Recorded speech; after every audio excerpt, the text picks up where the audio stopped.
Hey, Amir, what's your favorite kind of box? NatureBox.com for sponsoring this episode. Me too. Thank you to NatureBox. One of our first advertisers, one of the first companies that looked at us and said, you know what? They're worth a damn. Here we go. Let's see what happens. Their inner monologue was so cool. Yeah, they said, what was their inner monologue again? It was like, they're worth a damn. Yeah. Let's give it a go. And that was nearly 2 years ago, and they're still with us. NatureBox, what is it? It's nutritionist-approved snacks that are delivered to your house. So you don't have to go out and buy them. You just give them a low monthly fee, and they'll send you food in the mail. And you don't have to go to the grocery store. And you don't have to eat garbage. That's not good for you. Those are two things you don't have to do anymore, thank you to NatureBox. And not only that, but NatureBox is so confident that you'll like their snacks that they're willing to send you some free samples in the mail. You just have to go to naturebox.com/ifiwereyou, take a look at what they have, and they'll send you small samples of it. Kind of like a drug dealer trying to get you hooked onto the good stuff. Yeah, and trust me, their white cheddar and caramel corn is as good as crack. Nice. But it's better for you. Absolutely. Or I've never tried crack, so it's probably not good for you, right? It's at the very least comparable. Yeah. Blueberry almonds, sriracha roasted cashews. They have nuts. They have sweets. They have salties. They have dours. They have sours. They have bitters. They have coolers. They have a dowry. Absolutely. They do have a dowry. And if you go to naturebox.com/ifiwereyou, like we said, you can sign up for their free sample box. They'll send you free snacks in the mail. It's not that crazy. To get free snacks in the mail, it's not crazy at all. It's good. And if you do so, they'll send you a receipt. Forward us that receipt to ifiwereyoushow@gmail.com so we can personally thank you next time we endorse NatureBox. The following people did it last time. So thank you to Hunter R., Colleen G., Kyle K., who wanted us to know that she's a woman, of course, Denny K., Marissa M., Grace C., Danny A., Xavier L., Naritya K., Ian M., Pain Train. That one's a nickname, but he said give him daps for the Pain Train. Mad daps for that, man. Sha Money, that is her actual name. Yeah, another nick. I guess we're getting fun with it. Hannah B., Eric G., Crandis S., at it again, Peter J., Sean L., Alex M. Our fans love this shit. Look how many people sign up. Don't be a fool. Go for it. We could say your name next ad. Why not? naturebox.com/ifiwereyou. Let's get started. Very fun episode. Things actually ended up getting real, which is pretty... It's exciting. It was nice. Check it out. Let's start. If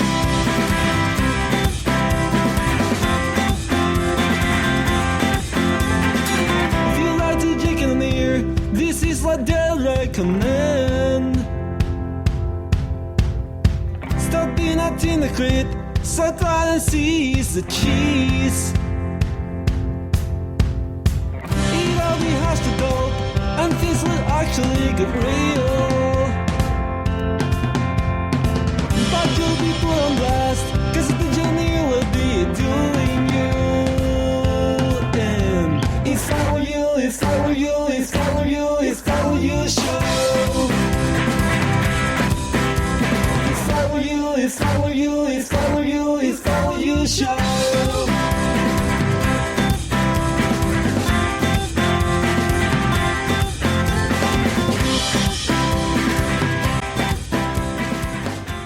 I love that. And that was Spain's own Amy, Don't Hate Me. Oh, that's a cool name for a band. What kind of genre of music would you say that was?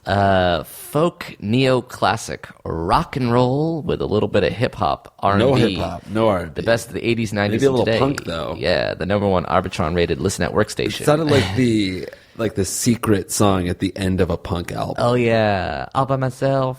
Yeah. No one was looking. Right, sort of like that. Or like the Blink-182, the newfound glories of We should explain what secret songs are to our audience. Do you think they don't even know? Well, how would they? There's secret songs. Drake's album has secret songs. Jay-Z's album has secret songs. Really? Recently, you buy the CD and it only exists as a secret song that you can listen to Yeah. if you play the last track? Not the last track, but they're like songs, interludes, like hidden at the ends of tracks. I thought it was like the last song actually goes on for like 3 more minutes of silence and then another one starts. Right. That's like the classic secret song, but they do have like hidden tracks within CDs still, or within albums. And how do still. you access them? You listen to the whole album. So you can just actually go to track 11 and it's that? No, you go to track 11, listen to track 11, then 2 minutes after track 11's finished, or like sometimes it's shorter, another track plays. Oh my God. It's a secret song. Yeah. So yeah, they still have them. We should do a secret podcast. That's a fun idea. So after this podcast ends, there's going to be an hour and a half of silence. Oh, we should do like a whole entire 7 days of silence, then another podcast, but like we'll release it separately. Oh, It'll so be it's like a secret. 9 gig file Yeah. where 7 days, Has elapsed. hundreds of hours have gone by, and then at the end of it is just one more joke. Right, so we won't... Oh, that's a good idea. This episode comes out June 2nd, which means we're on our way to Australia by the time you hear this. What? No. Yeah, we comes- leave June 2nd. So... I don't know, this episode comes out June 1st, and we're going to be on our way to Australia June 2nd. In the nighttime, though. We have a red eye. Right, that's true. Okay, probably by the time you read this, we're on our way to Australia. Well, I mean, by the time you read it, who knows what's happening? Yeah, it's because all someone's been transcribed it. That would take days. Don't misspeak around me, motherfucker. I will pounce. I will pounce. You don't get away with jack shit. No. That's fine. No. That wasn't a mistalk Yeah, I did that on purpose. on purpose. This is If I Were You, the only advice podcast on the internet hosted by us. I'm Amir. And I'm Jake. And how does this show work? We get emails from people who are in difficult places, and they're in need of our advice specifically. If they needed your advice, they'd have emailed your show. Yeah, Unfortunately, they come don't. on. They email our show. We get one of the most commented comments about our show is that we only take relationship advice, or we only take relationship emails and give relationship advice. We do. That, I think, has become one of our specialties, because but that's the sheer volume of questions. That's what we get questions about. Right. So we do get emails, we get some emails about work problems or family issues or school problems, but the majority of them are relationship ones. But we did find some non-relationship ones for this episode. All right. So why don't we get this party beginned? Let's get it beginned up. Yeah. Let's get it beginned. Ha! All right. Oh wait, we got to give this real person who wrote a real email a fake name to preserve his anonymity. Anonymity, got a lot of minity, got a lot of people trying to keep it all anonymity. Trying to take away from a... Very good. That was a test. And Everyone out there singing along, you are under arrest. what do they do? So what about for this podcast? We'll call these people musicians that have had secret songs. Oh, all right. Cool. So this would be Billy Joe Armstrong. Sounds good. Billy Joe writes, so the other day in cafeteria, this girl was talking to her friend, and I overheard her say, "Oh my God, I'm so hungry, I could literally eat the entire snack bar." This girl and I, while we're not friends, know each other and have talked a handful of times. Therefore, I jokingly said, "Yeah, probably," thinking we were close enough where it would be funny. Well, she didn't think so. She went apeshit all over social media about me being so disrespectful and how I'm such a dick. She is a decently beefy girl, so it made me look even worse, even though this girl is pretty unliked by almost everybody in my grade. So, should I apologize, or should I just say fuck it and let the anger pass over her because my reputation in the grade isn't really at risk? Thanks. Love, Billy Joe. My reputation in the grade will remain untarnished. It can't be risked. Should and I it let this shan't run be it? risked. He's so nervous that it is being like if we are just saying, actually, your reputation is at risk. He'll be like, oh, Wait, fuck, I knew it. What are you talking about? Who did you hear that it was at risk from? I was afraid it would be at risk. Can you imagine risking my rep? All he wants is the comfort of us saying, "Yeah, you're right. It sounds like your reputation's not at risk." Reputation is such a high school thing. Like, can you imagine your reputation once you leave school? What's Yeah. my reputation? It's funny.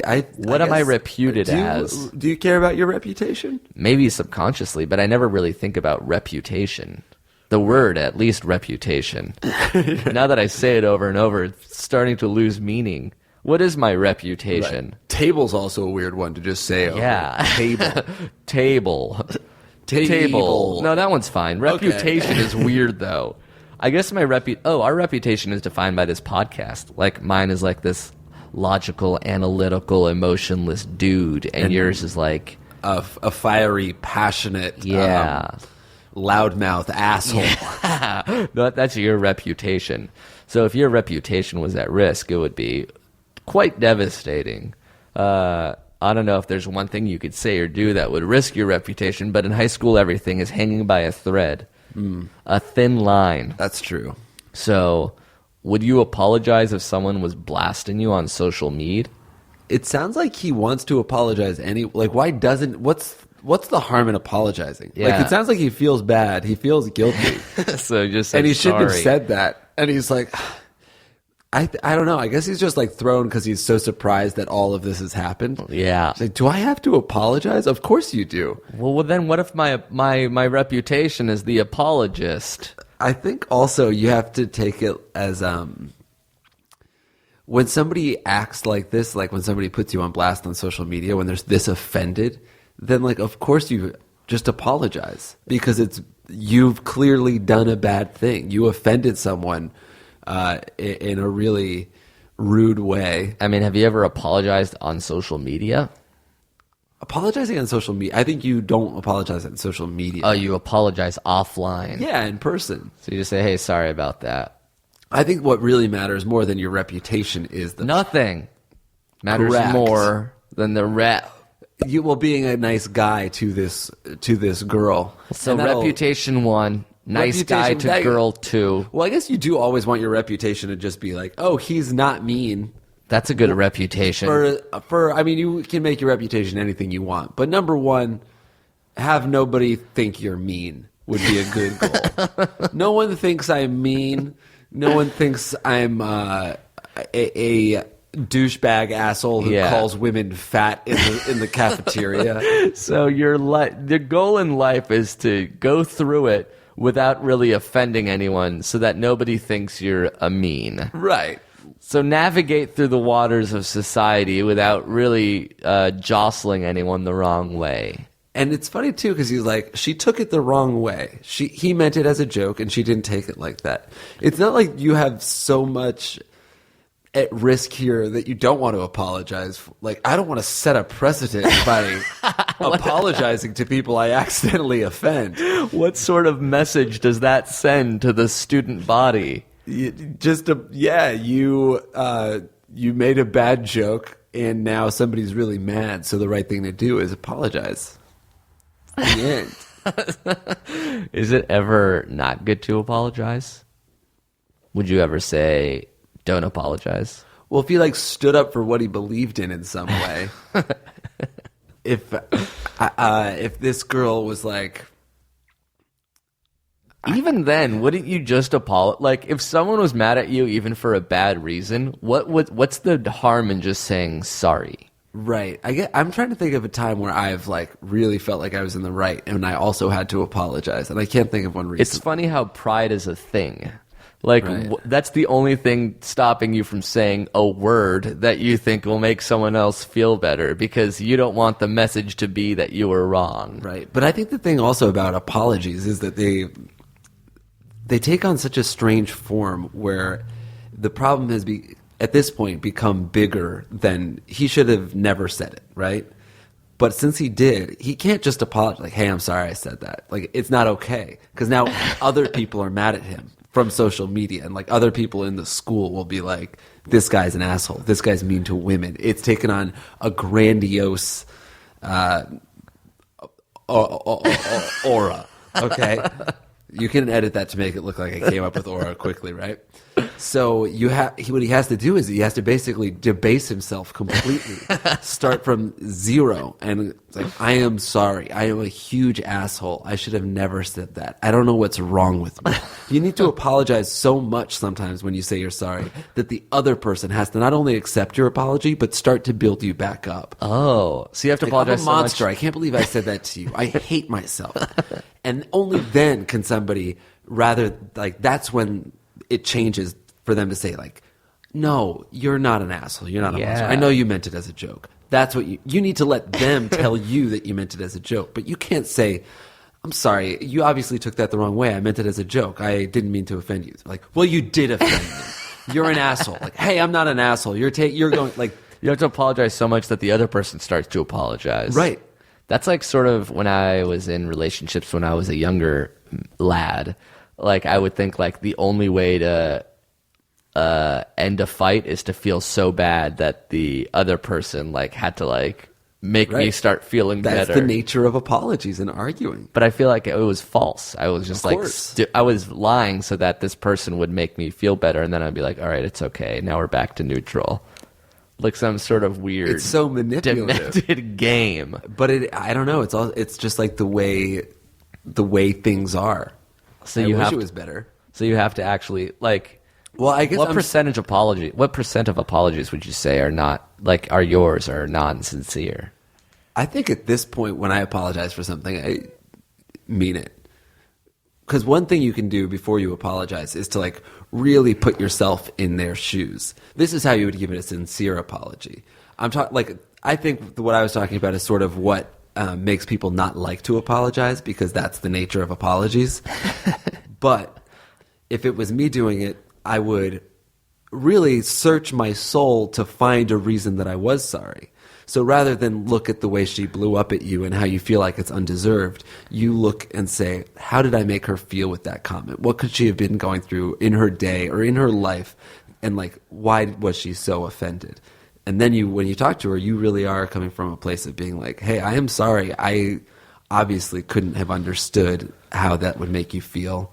But knowing how it did make you feel, I am mortified that I said anything. You should never have to feel the way like that. And then she'll be like, that's okay, as long as you tweet your apology, I will totally accept it. Well, the world's really has to filled be with assholes, so you never know what's going to happen. It has to be a public apology. Or we can do it in private, but you have to be naked. Nude yourself to me. Present yourself a nude to me. That's interesting. So that I can embrace your apology and I can see your body. I want to see all of it. Like, you don't apologize. Just show me your penis. Show me your Not penis. erect. I want to see your small little acorn dick after you've come out of a shower. I want you to present yourself clean at your and most unclothed. vulnerable. Pale-skinned, freckled face and flaccid for the world to see. Goosebumps and shivering body. I want you to present that to me. And then and only then will I accept your apology. Because I'll have seen you at your worst. And you've seen me at mine. All right, so apologize. In a sincere way.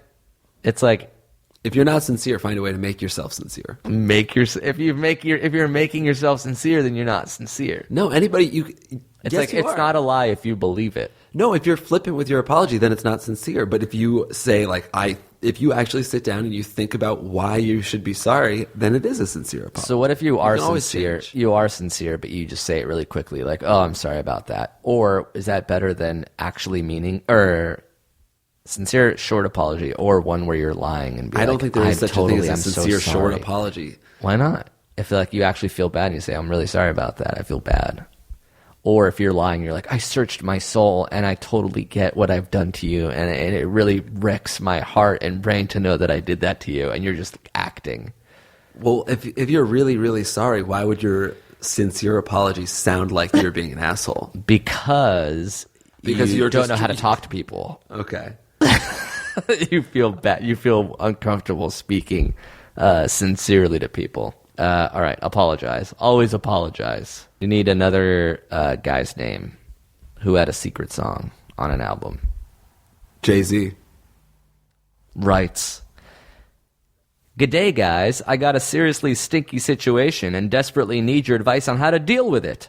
Every day at my workplace, we get our toilets cleaned, but that happens after we all leave for work for the day. Unfortunately, we have a serial toilet destroyer who arrives at work before everyone. Every morning, and I'm not exaggerating when I say that, literally every morning he uses the bathroom. But he doesn't just use it, he abuses it. He must have something seriously wrong with him because he sprays shit, which is a very different color each day, all over the back of the toilet bowl, and somehow on the lip on the very top of the bowl. Now, this wouldn't be a problem if he used a toilet brush that's right next to the fucking toilet to clean up after himself, but he doesn't. He leaves it for the rest of the employees to deal with for the rest of the day. Not only does he somehow stain the porcelain bowl, the smell that he leaves behind could kill a Talgarian army. It took me a while to figure out who the culprit was, and now that I have figured it out, I don't know what to do. I can't just walk up and say something to him, and speaking to HR about this would be very disgusting. So instead, I told several others who were wondering who the bloody Punisher is. He's very proud of what he does with that stupid smirk on his face. I'm tempted to get revenge on the behalf of my helpless coworkers. Should I arrive before him after a big night of Indian food and destroy the toilet, giving him a taste of not only his own medicine, but of my taint? Should I start taking photos of his abominations and leave printouts on his desk? I feel as if I should quit because I cannot deal with this shit. Any advice on how to deal or punish this guy would be greatly appreciated. Thank you. Love, Jay-Z. It's funny. He thinks the guy's proud. He walks out with a smirk. I bet he's not proud. He literally has a shit-eating grin as he emerges from the bathroom. Anybody that's like, I am the shitter. Yeah. I destroy the toilet every morning. He said, P.S. I think I've heard of John Wolfe doing this once, which would make sense because what he's doing is not illegal. Yes. Yeah, but it is a public nuisance. And it's not subtle, though. No, it's not. He is spraying shit. That's the interesting. That's how you know it's not a wolf. His calling card isn't correct. So let's say there is this guy who is proud of spraying shit on this toilet bowl every morning. Right. How do you get back at that? I don't think posting photos of it will be good because, like, he seems to take pride in it. Yeah, he probably takes his own photos. Yeah. Like a serial killer keeps his own newspaper clippings. I know the answer to this, but have you ever taken a shit so epic that you've taken a photo of it and shown it to me recently? Because it was a long, thick log. I don't know what you're talking about. Have you ever taken a shit you've been proud of so much so that you've taken a photo and shown it to me recently? Go on. Asked and answered. You didn't answer. Asked and inferred. You didn't infer. You didn't answer. Let me ask you a question. Have you ever taken a video of yourself taking a shit and then reversed the video so it looks like the shit is fucking you in the ass? Everything except for the last part.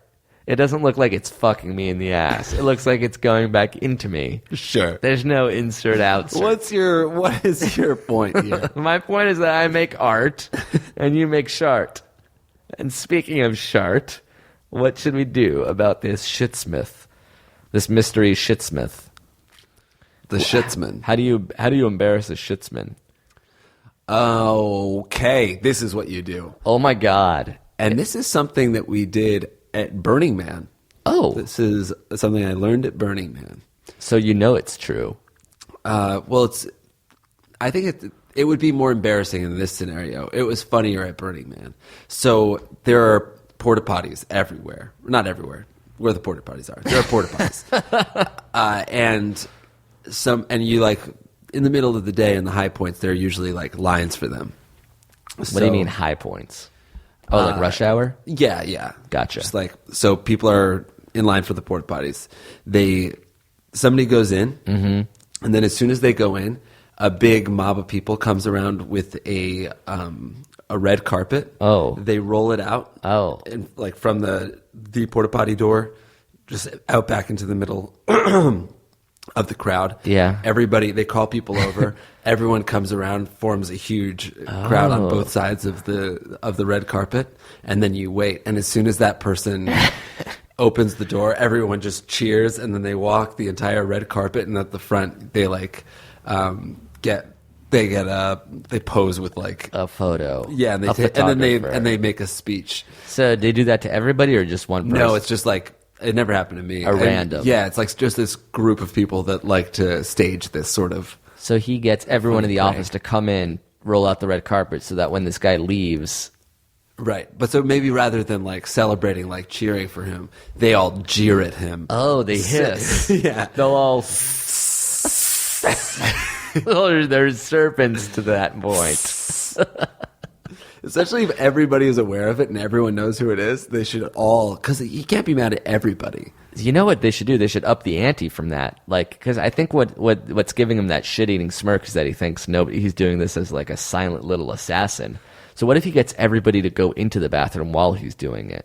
That seems like the way to get back at a shitter, because the best thing about taking a shit is doing it in private. Right. So you mean while he's taking a shit, the entire office barges in? Not barges in, but like one by one. So I'm imagining it's a single stall thing. You're imagining it's like a multi-person bathroom. Yeah, a multi-stall bathroom. I'm imagining it's a single one bathroom. Well, I'm sure you can get in either way, but like if it's like one by one by one by one, and suddenly there's like 30, 40, 50 people in there while he's taking a shit, and he's just so fucking mortified as he's spraying shit. Yeah, the other thing to think about is that he might just have IBS and he's like really ashamed, but he can't control himself when he gets to the bathroom at work. Yeah. It's like, oh, at least it's anonymous. Oh, I'm so sorry. Yeah. And he like wants to clean it, but he's too embarrassed. He's like, I don't want anyone to know it's me, so he hurries out of the bathroom. And he just thinks about the happiest moment he had as a child that makes him smile a bit. And then it's like, this is what we're gonna do. The happiest moment he had as a child was finding out his father had passed away. Because he went through his whole life thinking that his dad had run out on them, but it turns out, no, he'd actually died. So he was like, oh, I'm happy that at least he didn't abandon me on purpose. Yeah, so like so his life is like, and he also has IBS, so he has the saddest life ever, and now you want to bully him by hissing at him coming out of the bathroom. Just imagine how mortified that guy would be if he was in the stall. We teach you to practice empathy. Or public shamings of them. So if you really want to embarrass him, I like the group idea. Surround him with people either right during his shit or right after. Out him as the shitsman, because maybe what he gets off to is the fact that he thinks it's anonymous. That's true. So once you like point a finger at him, put the stage light on him. I also think you could talk to HR about it. That's kind of funny. They do have to deal with stuff like that. Like people that take shits in a nasty way. Yeah, if they're disrupting the office, that's HR's job, right? Is he disrupting the office, or is he just pooping? He's disrupting the office. It's a disruption. Let them deal with it. Well, that's what they're there for. Human resources. And what better resource than poop? That's a resource. All right, those are two options for you. Let's take a break. Then we'll come back with more questions right on the other side of this advertisement. Thank you. Toda. Rabba. And gracias to MeUndies.com for sponsoring this episode again. What can we say that we haven't already? MeUndies.com provides extremely comfortable, extremely stylish, extremely affordable underwear and outerwear for men's and women's. They're just the best underwear in the world. They feel so good. They feel great, and they don't cost a lot of money. And they look good. And not only that, but if you go to MeUndies.com/ifiwereyou, they'll give you free shipping in the U.S. and Canada and 20% off your order. I guess to incentivize you going there or some shit. Oh, they gave us a coupon business code model. Yeah, and then they can also track our business using that code. Oh, that's helpful for us, because then if we send a lot of people there, then they'll keep on advertising with us, and then we'll be able to make a living by doing a podcast. Exactly right. You know what it is? It's not MeUndies.com/ if I were you. It's MeUndies.com/Jake, and it's MeUndies.com/Amir. That's right. They gave us 2 URLs. And it's kind of cool. When you go there, it says, any fan of Jake is a friend of ours, or any fan of Amir is a friend of ours. That's really cool. I do like that. At the very least, the homepage right now is their design of the month, and it looks like tie-dye, style 70s free love, and you get to see attractive people's butts. Mm-hmm. So how about this? This episode is brought to you by a picture of attractive people's butts. To see attractive people and their butts, go to MeUndies.com/Amir. Or MeUndies.com/Jake. But don't go to MeUndies.com, because then then you'll see it, but they won't know that you went. It's such a small amount of effort. It's 5 extra keys. Yeah, the slash and then the 4 letter. Oh yeah, Whichever one you both choose. of our names. Have you thought that both of our names have 4 letters in it exactly? Yeah, and both of our last names have exactly 7. No, Blumenfeld is 10. Oh, still. Not still then. Jacob is also 5. Come for the butts, stay for the underwear. MeUndies.com/Amir. seriously do check them out. Let's get back to the show. Adios. We are back. Hola. Hola. Nice. It's like hello backwards. No, it's not. Ole. What did you say? Forget it. I don't want to forget it. I want to know you. Ole. Guacamole. And I'm pissing myself. You also pissed yourself before we started. And during the break. I just realized something. Today is June 1st. If a miracle happens, Oh my God. today will in fact be the day. I know where you're going. I don't even want to. Dare we say? I can't. I don't want to. I don't want to jinx it Could by we? saying it. But we could be moving into. Obviously, calling it a dream home would be underselling it. So Yes. that's at least me leading you to the doorstep of what we're talking about. A dream home. We It is the lost city of Atlantis. It is not a dream home. I did feel bad even calling it that. We recently saw a house that we ideally like to move into. It is what's above Utopia. Valhalla. Shangri-La. The Garden of Eden. It is a home. It is a beacon. It is a light. It is an energy source on Raven Nest. It is a house we cannot afford, but it is the one we deserve to be in. It's the house we deserve, but not the house we can afford. Absolutely. We ran out of options in our price range, so what we did was double what we can afford.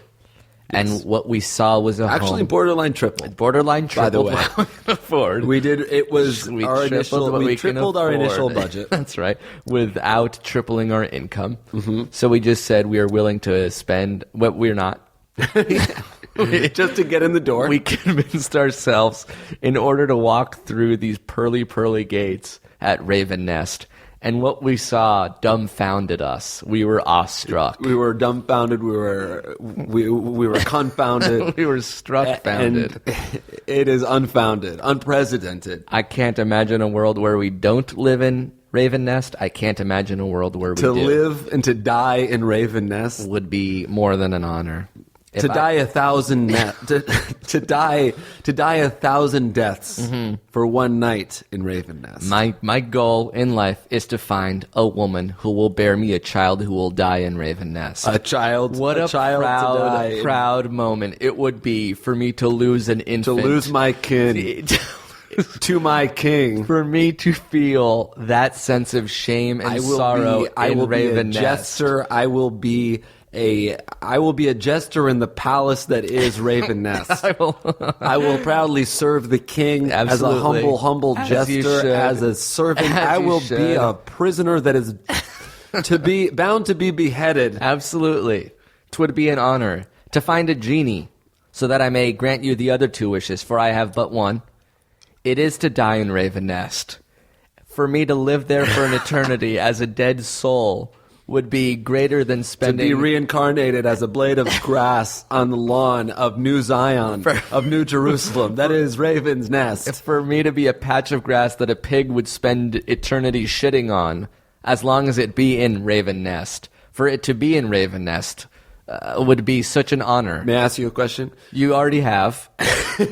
And I have already answered. Do you dream of Raven Nest? Of course not. It wouldn't fit. Not a house to dream of. I don't sleep. I stay awake, longing for Raven Nest. I lust after her.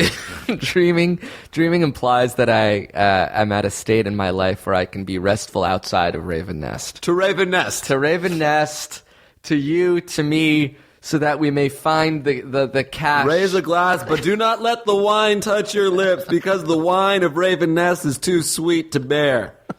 But I bear my soul to Raven Nest, and all I am to be to that I am for her. For him to go, to me. It may never be enough. But I will have no less than Raven Nest. I will be homeless before I am denied that house, which I will be. For we offered 50% asking. This is our cover letter. Anyway, we're two comedy writers. To pay rent in Raven Nest is a travesty, a tragedy that I won't allow to happen to me. Yeah. I can't afford it to happen to be to me. We took the asking price and we said no chance. To assign a price to Raven Nest is more than a slap in the face. We It's a slapped the owner across the face. It is We a said your slash. house is worth tenfold what this is. So we'll offer you half. Because you don't deserve half. You don't deserve to own Raven Nest. Only we are the rightful heirs. Excalibur, the sword and the stone, that is the home that I must own. Can somebody own Mount Everest? Can somebody own Vesuvius? Can you own the ocean? Can you Mount own the Olympus, sky? the kingdom of the gods. Kingdom come. My kingdom come. It actually will The make river me come. Styx. Do you... Imagine living a night in Raven Nest where you are not plagued by wet dreams. To surf out on a wave of cum as we move out of Raven Nest one day. Years and years of nocturnal emissions. Just overpowering the home, the en-suites. It is a 4-bedroom, it is a 5-bathroom. There is a pool. There are 4 en-suites and a powder room. It is open concept.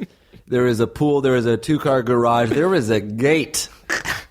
For I may sleep on that gate. And I don't mean to lay my head beside the gate. I do want to firmly slide my body along the spine of the top of the gate. The gate is fully furnished. The gate is a 4-bedroom studio apartment. The gate has an ensuite. And every house that I've seen since Raven Nest is a toilet. It is absolutely not a home. I can't imagine living anywhere but. And at the same time, I can't stress this enough, we can't afford to live there. As we are speaking right now, we are waiting on the email from our realtor to tell us that we did not get the house. Absolutely, we will not get Raven Nest. We do not deserve Raven Nest. But show me a soul who does. Impossible. More than improbable. But there is a chance we do get it, and the next couple episodes we'll be recording from there, so that'll be a chill little place. God, could you imagine? No, I cannot. But before that, actually, slightly after, we're going to be in Australia. Oh. We're coming this week, next week. That would be the biggest tragedy of all, to get Raven Nest, to move in on the 1st and to leave on the 2nd for 2. I would miss the house so desperately. I can't. Only an adventure in a new exotic continent country could tear me away from Raven Nest. Fortunately, that's what it is. Great. We're going to be in Sydney, Melbourne, Adelaide, Brisbane, Perth. 5 cities, one of which is already sold out. Sydney, dangerously close. Tickets available still on our website, ifiwereyoushow.com. I'm sorry. I was lost again. My body is here, but my mind, My soul, my heart my eyes. are with Raven Nest. I can't. To think of Raven Nest would be putting it down. It thinks of me. It thinks of you? I don't think so. It is you. You are it. That's very good. What bedroom would you want? To Raven Nest. To Raven Nest. The master will be the master's room. There are 4 masters. You have to show some reverence. The master only has one master. My master is Raven Nest. And your master is me and Raven Nest. What do you mean? She needs me in that master. She wants me in that master. Raven Nest must have me, for I am her master. We are husband and wife, that home and I. Can you imagine finding a woman, a soulmate, after living in Raven Nest?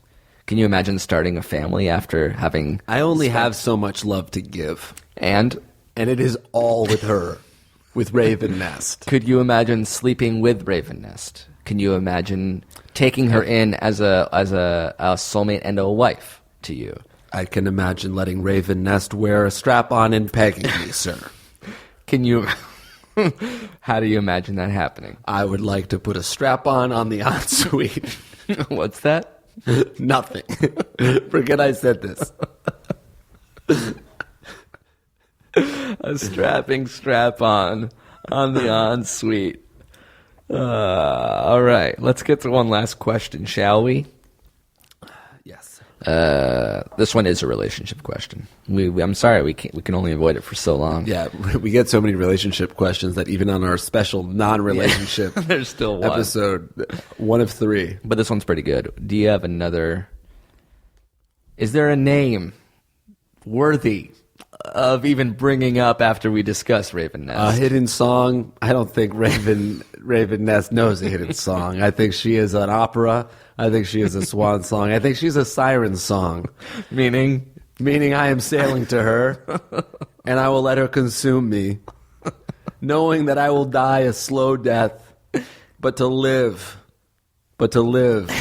in Raven Nest. dying in Raven Nest would be so honorable because it meant we were in it again. To Raven Nest. Absolutely to Raven Nest. Raise your mead. And your steed. All right. Raven Nest writes, I do declare, you've heard of the friend zone, but have you ever heard of the sloth zone? I have found myself in a quandary of sorts in the strangest variety. I work as a bartender, and the bar is due east from my house.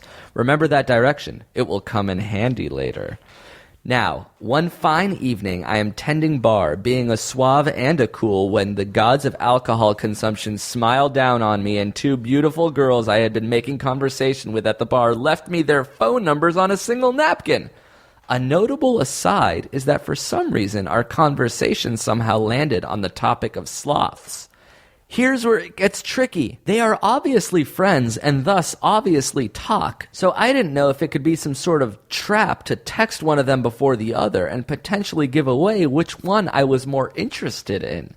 Thinking on my feet, I decided to try a bold move and text them both in a group message. Even bolder, I didn't say who it was, but going with the conversation from the bar I texted, did someone mention sloths? Here's a random fact. Surprisingly, it went over extremely well. We all group texted for a while, and eventually the girl that I secretly was more interested in started texting me separately. Jackpot, right? Nope.com. She still only wants to talk about sloths, and occasionally other cute animals. I don't mind the animals, but how do I move the conversation away from that and more towards me wifing this chick up? Did I ruin my chances with the sloth line? Can I save myself and still have a chance with this girl? Should I have chosen a better random sloth fact? Yes. Sorry, dude. You are all sloth talk. All sloth, no moth. You are done. So learn everything you can about sloths. That's what you're going to talk to her about forever. This is a texting phenomenon that I've experienced. Maybe you have too, is getting stuck in the inside joke mode. Suddenly it's been like, 4, 5, 6 back and forth. I'm an expert at getting out of that mode, and I won't even allow myself to get into that mode. It's quicksand. It's lazy. So what do? You bring up the sloth or an inside joke, which is a great way to break the ice. But then you can't stay on it. Of course not. Is it what would you say is a good amount, just as a rule of back and forths?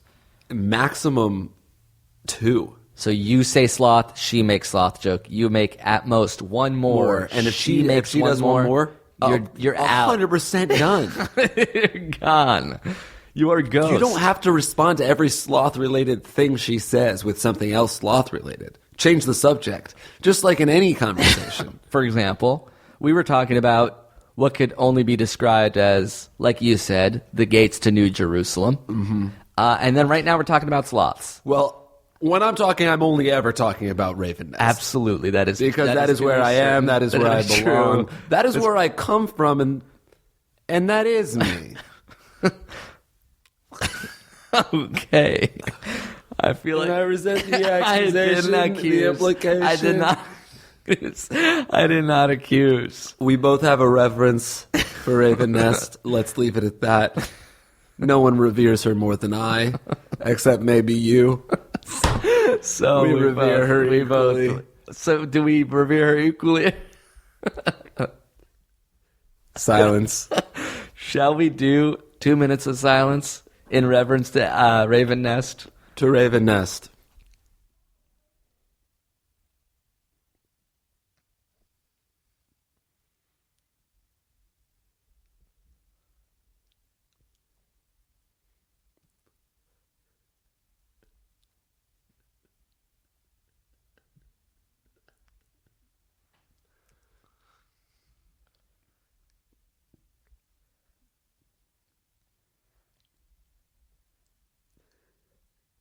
I weep for you.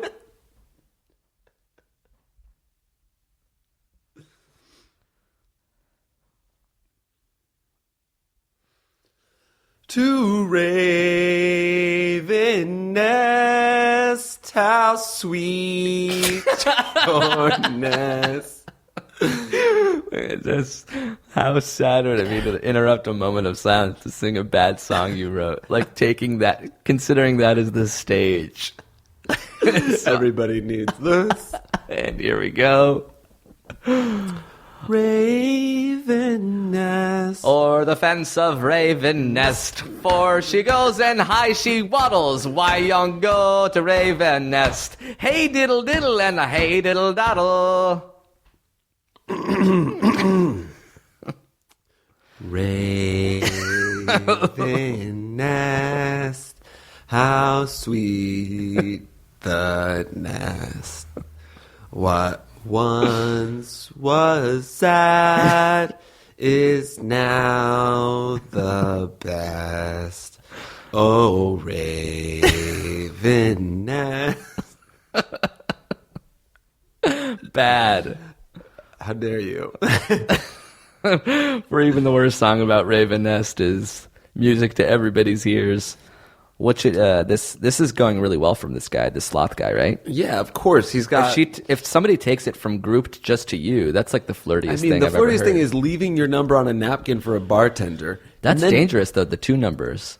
Would you have done the dual text? I would have done exactly what he did. Or How does he there was know? that time in we did this once where 2 girls gave me their numbers and I texted the one that was like way less attractive. Oh yeah, that was a cool move. Yeah, and I did, and I never texted that other one. And then eventually she texted me. That has nothing to do with this, really, or Kinda there's no does. applicable lessons here. Right. Well, anyway, so I'm cool. Just know where I'm coming from. You just have to stop. You don't have to give in to the inside joke every time. It's also like it's really easy to keep on going back because you're like, oh, I know that she responds to this. I know that she texts me about this. Right. But Switch also, it up. Like it's your job to move the conversation forward if that's where you want it to go. Don't just like play the sloth game until she asks you out. You've already done something really passive by texting them both and hoping she moves you over to a solo text. She's Right. basically taken every swing in this relationship. She left the number. She left the group chain. And now she's like waiting for you to stop fucking talking about sloths and you can't. So everything is going great. Don't discourage. Just change the subject. What was I about to say when it came up? Oh, right. And if you want to know exactly what to say, textjake.com, still available. Oh, that's right. I've helped people get out of this situation. 100% I have. It's a website that allows Jake to text specific to your specific needs. So you'll upload your conversation, and you need Jake to tell you exactly what to respond with. Sometimes it's nothing. Sometimes it's too late, right? Would you say that's happened before? Sorry. I'm eating nuts right now. Of course you can't eat nuts right now. I'm sorry. I was really hungry. NatureBox. Jalapeno cashews. Brought to you by... See, that wasn't a total derail. That really was just me eating nuts. So when I sometimes shouldn't. it's too late for your help. Yeah, I would say almost half the time now, it's like, this is kind of inconvenient for me, but it's like text analysis where people are uploading like a ton of their texts. And be like, what do you think? Like, how is this going? Should I ask her out? Or like, hey, why is this guy going silent on me? Am I Right. doing something wrong? So I'm like reading all these texts and trying to read into people's situations. But it seems like this is the perfect question for you because it seems to be going well. He just needs to know how to pivot from sloths to literally How do I anything stop else. talking about sloths? It would be so easy. And Yeah. I could help. I spend years not talking about sloths, and probably so do you. Mm-hmm. Yeah. But totally. it is good. It is good to have something dumb like that to bring up originally. Do you ever like slip stuff like that in to the conversation at first, so that you're like, oh, this will be a good thing to text about later, or Wait. does Like, let's say you're talking about nothing in specific with a lady, and then you're like, oh, I should bring up something really weird and esoteric so that I can bring up later as an inside joke. Or will inside jokes invariably have to come up during a conversation? Whether it's something specific like sloths or something else. Interesting. I don't think I've ever, like, secretly inserted an inside joke that I, like...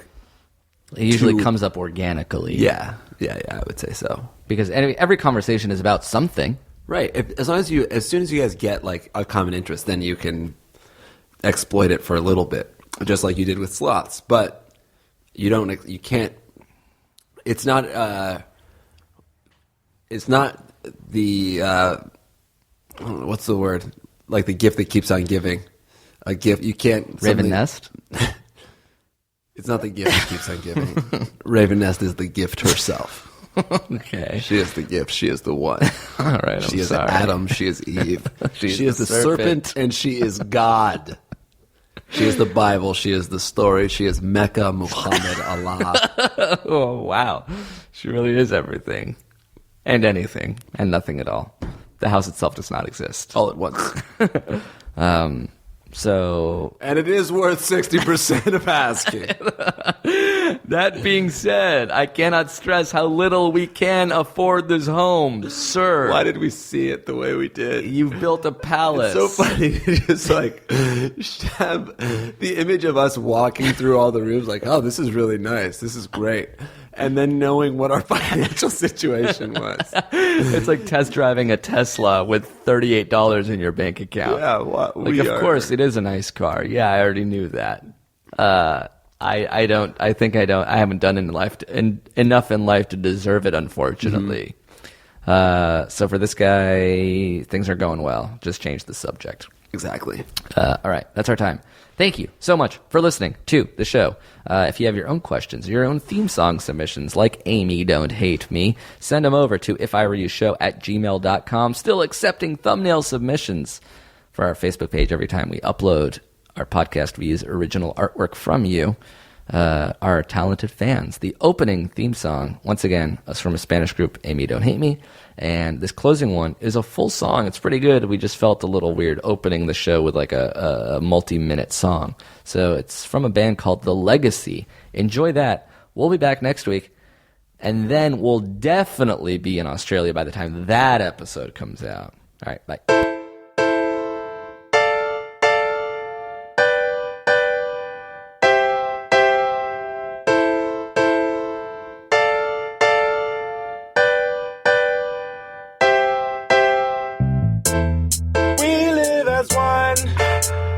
Passion's hot as a solarium.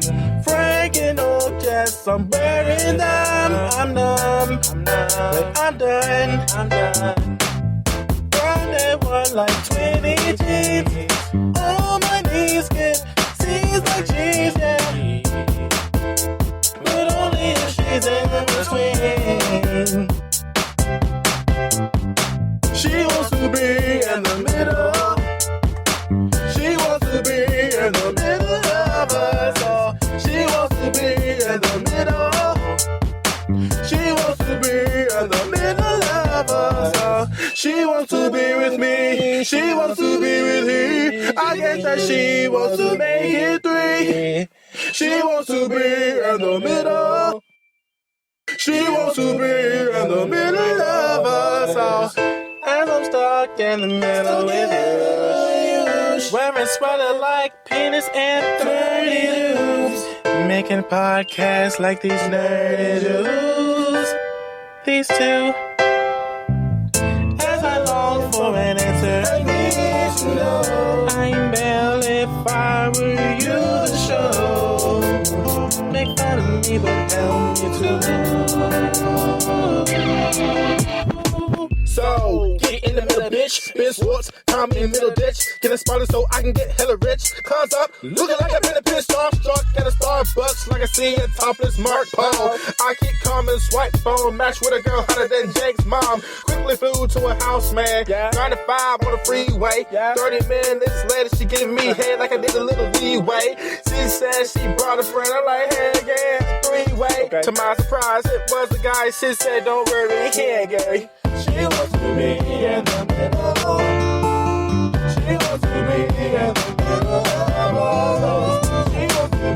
in the middle. She wants to be in the middle of us. Oh, she wants to be with me. She wants to be with me. I get that she wants to make it free. She wants to be in the middle. She wants to be in the middle of us. Oh.